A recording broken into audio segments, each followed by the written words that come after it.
வணக்கம் நண்பா. நான் உங்க சொல்லிப்பேன். நம்ம இன்னைக்கு இந்த வீடியோவில் எதை பற்றி பார்க்க போகிறோம் அப்படின்னு பார்த்தீங்கன்னா, மெயின் ஃப்ரேம் அப்படின்னு சொல்லக்கூடிய ஒரு பவர்ஃபுல்லான ஃபேன் மேட் ஏலியனை பற்றி தான் பார்க்க போகிறோம். ஏற்கனவே நம்ம சேனலில் வந்து ஏகப்பட்ட ஃபேன் மேட் ஏலியன்ஸோட ஆரிஜின், பவர்ஸ் அண்ட் எபிலிட்டிஸ் பற்றி பார்த்து முடிச்சாச்சு.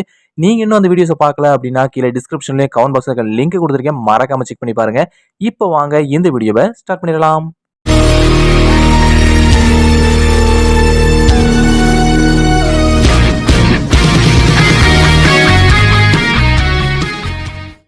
மெயின் ஃப்ரேம் இந்த ஏலியனோட ஸ்பீசிஸ் பேர் வந்து விக்டோகஸ். எங்கேயோ கேட்ட மாதிரியே இருக்குதுல்ல. அதாங்க இதுக்கு முன்னாடி பார்த்தோம் இல்லையா, நம்ம மெல்ட் டவுன் அப்படின்னு சொல்லக்கூடிய ஒரு ஏலியன் ஸ்பீசிஸ், அதோட ஸ்பீசிஸ் பேர் தான் விக்டோகஸ். அப்போ ரெண்டுமே ஒரே ஏலியன் ஸ்பீசிஸா அப்படின்னு சொல்லி கேட்டீங்க அப்படின்னா ஆமாம்.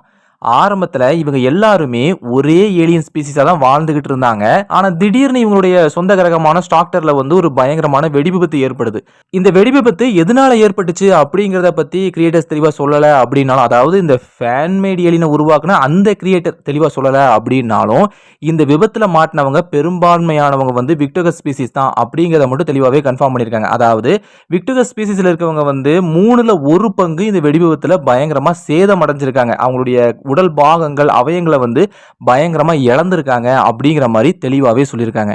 ஆனால் இதில் ஒரு நல்ல விஷயம் என்ன அப்படின்னு பார்த்தீங்கன்னா, இந்த விக்டோகஸ் ஸ்பீசிஸை பொறுத்த வரைக்கும் அவங்ககிட்ட வந்து டெக்னோபதி அப்படின்னு சொல்லக்கூடிய ஒரு பவர் இருக்குது. அதாவது அவங்களால எல்லா வகையான மிஷின்ஸையும் கண்ட்ரோல் பண்ண முடியும். அந்த மாதிரியான ஒரு பவர்ஸ் அவங்ககிட்ட இருக்கிறதுனால அவங்களுடைய உடல் அவயங்களை இழந்து உயிருக்கு அவங்க போராடிக்கிட்டு இருக்கும்போது அவங்க என்ன செய்கிறாங்க அப்படின்னு பார்த்தீங்கன்னா, இந்த டெக்னோபதி பவரை யூஸ் பண்ணி அவங்கள சுற்றி இருக்கிற அந்த மிஷின் பாகங்கள் எல்லாத்தையுமே தாங்கூட இணைச்சு ஒரு சைபார்க் மாதிரி மாறிடுறாங்க. சௌகரியமான உடல் பாகங்களை உருவாக்குறதோட தங்களை தாங்களே வந்து இவங்க மேம்படுத்திக்கிட்டே இருக்கிறாங்க அப்படிங்கிற மாதிரியும் சொல்லப்பட்டிருக்கு. இப்படி இவங்க செஞ்சதன் மூலமா இவங்களுடைய உடம்பு அதுக்கு ஏற்ற மாதிரி மியூட்டேட் ஆகவும் ஆரம்பிச்சிருது. அதாவது இந்த மிஷின் பாகங்கள் அவங்க உடம்போட ஒட்டி இருக்கிறதுனால அவங்களுடைய உடம்பே அதை ஏற்றுக்கிட்டு, ஏன்னா அவங்களுடைய பவர்ஸும் அது சம்மந்தப்பட்டதாக இருக்கிறதுனால டோட்டலாகவே அவங்க வந்து மியூட்டேட் ஆக ஆரம்பிச்சிடுறாங்க. இவங்க மட்டும் இல்லாமல் இவங்களுக்கு பின்னாடி வரக்கூடிய சந்ததிகளும் இவங்களுடைய குழந்தைகளும் கூட என்ன ஆகுது அப்படின்னு பார்த்தீங்கன்னா, ஒரு சைபோர்காவே பிறக்க ஆரம்பிக்குது. இதில் சில பிரச்சனைகளையும் உருவாக ஆரம்பிக்கிறது. என்ன அப்படின்னு பார்த்தீங்கன்னா, இவங்க ஸ்பீசிஸில் புதுசாக பிறக்கக்கூடிய ஒரு விக்டோகஸ் குழந்தை இருக்குது பார்த்தீங்களா, அந்த குழந்தைக்கு கூட பிறக்கும் போதே சக்தியோட தான் பிறக்குது. ஆரம்பத்தில் அப்படி கிடையாது.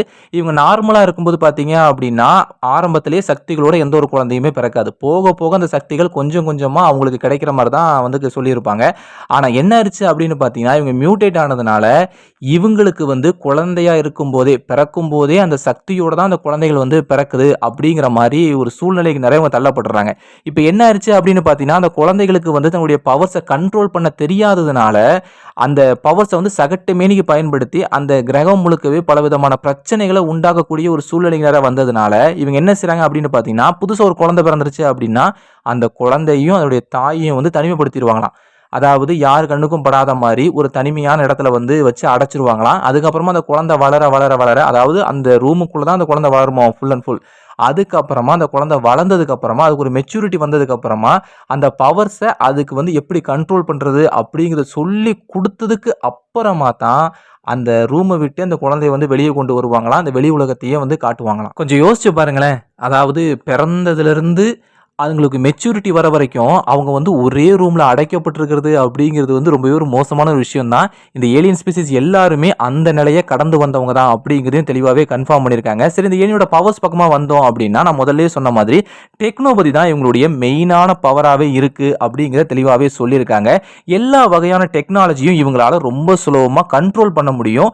ஆப்பரண்ட் வந்து இப்போ ஒரு வெப்பனோட வரான் அப்படின்னா, ஒரு ஹைடெக் வெப்பனோட வரான் அப்படின்னு வச்சுக்கோங்களேன், இவங்களால ரொம்ப சுலபமாக எந்த ஒரு வெப்பனுமே இல்லாமல் அவன் வெப்பனை வச்சு அவனை போட முடியும் அப்படிங்கிற மாதிரி சொல்லியிருக்காங்க. அதாவது இவங்க டெக்னோபதி பவர்ஸ் மூலமாக எல்லா விதமான டெக்னாலஜி மிஷின்ஸை கூட இவங்களால ரொம்ப சுலபமாக கண்ட்ரோல் பண்ண முடியும் அப்படிங்கிறதுனால இவங்களுக்கு வந்து எந்த விதமான வெப்பன்ஸும் தேவையே கிடையாது. எதிரி வெப்பன்ஸ் கொண்டு வந்தான் அப்படின்னா அவன் வெப்பன்ஸை வச்சு அவனை அட்டாக் பண்ண முடியும் அப்படிங்கிறதையும் தெளிவாகவே கன்ஃபார்ம் பண்ணியிருக்காங்க. இத்தனைக்கும் அந்த வெப்பனை வந்து இவங்க தொட வேண்டிய தேவையே கிடையாது. ஜஸ்ட் சிந்திக்கிறதன் மூலமாகவே மற்ற எல்லா வெப்பன்ஸ் அண்ட் டிவைசஸை இவங்களால கண்ட்ரோல் பண்ண முடியும், ஹேக் பண்ண முடியும் அப்படிங்கிற மாதிரி சொல்லியிருக்காங்க. நான் மெல்டவுன் ஸ்பீசிஸ்க்கு சொன்னேன் பார்த்தீங்களா, அதே வார்த்தை தான். இவங்க ஒரு உயிர் உள்ள கம்ப்யூட்டர். ஸோ இதால் மற்ற கம்ப்யூட்டர்ஸ் கூட தன்னை இணைச்சிக்க முடியும். அதில் இருக்கக்கூடிய டேட்டாஸை ரீட் பண்ண முடியும், அதை தனக்கு தேவையானதை எடுத்துக்க முடியும், தேவையில்லாத அழிக்க முடியும். இப்படி எல்லா விஷயங்களையுமே இவங்களால ரொம்ப சுலபமாக கண்ட்ரோல் பண்ண முடியும், ஆப்ரேட் பண்ண முடியும். கம்ப்யூட்டர்ஸை மட்டும் கிடையாது, mobile, security camera, car, bike, machines அப்படின்னு சொல்லி எல்லாத்தையுமே டோட்டலாக எல்லாத்தையுமே இவங்களால கண்ட்ரோல் பண்ண முடியும். கம்ப்யூட்டர் சம்மந்தப்பட்ட விஷயங்களை தான் அவங்களால கண்ட்ரோல் பண்ண முடியும் அப்படின்னு சொல்ல முடியாது. சாதாரணமான மெக்கானிக்கல் பொருட்கள கூட இவங்களால ரொம்ப சுலபமா கண்ட்ரோல் பண்ண முடியும் அப்படிங்கிறதையும் தெளிவாவே கன்ஃபார்ம் பண்ணியிருக்காங்க. கூடவே இந்த ஏலியனால தனக்கு தேவைப்படும்போது தன்னை சுத்தி இருக்கிற மெட்டல் அண்ட் மெஷின்ஸ பயன்படுத்தி தனக்குன்னு ஒரு பவர்ஃபுல்லான ஒரு ஆர்மர உருவாக்க முடியும் அப்படிங்கிற மாரியும் சொல்லியிருக்காங்க. கிட்டத்தட்ட நம்ம பென் 10 சீரிஸ்ல காட்டப்பட்ட கூப்பர் இருக்காரு பார்த்தீங்களா? எல்லாருமே தெரியும்.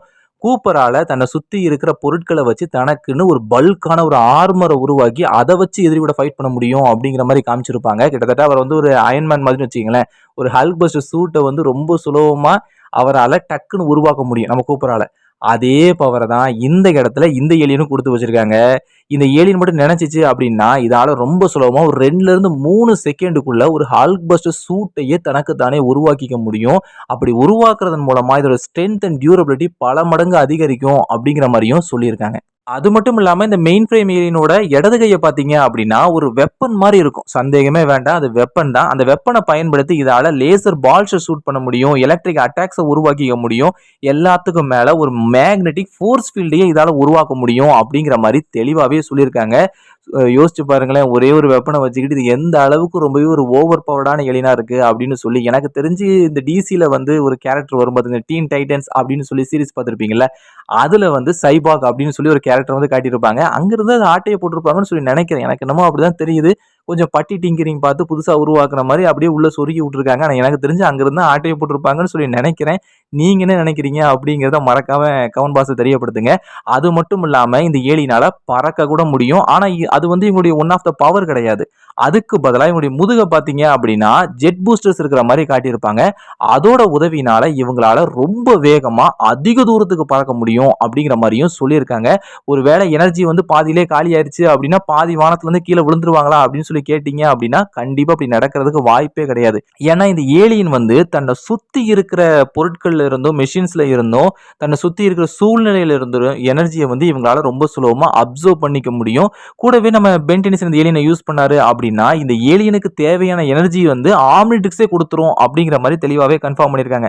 அதாவது இந்த ஏலியன்ஸால ரொம்ப சுலபமா ஆம்னிட்ரிக்ஸ்ல இருக்கக்கூடிய எனர்ஜிய அப்சர்வ் பண்ணி, அதன் மூலமா அன்லிமிட்டடா தன்னுடைய பவர்ஸ வந்து பயன்படுத்திக்கிட்டே இருக்க முடியும். ஷூட் பண்ணோம் அப்படின்னா, அன்லிமிட்டடா இதால ஷூட் பண்ணி எதிரிய வந்து அட்டாக் பண்ணிக்கிட்டே இருக்க முடியும். பறக்கணும் அப்படின்னா, அன்லிமிட்டடா இதால பறந்துகிட்டே இருக்க முடியும். இதுக்கு தேவையான எனர்ஜிய ஆம்னிட்ரிக்ஸே குடுத்துறதுனால, இது வந்து டயர்டே ஆகாது அப்படிங்கிறத தெளிவாவே கன்ஃபார்ம் பண்ணியிருக்காங்க.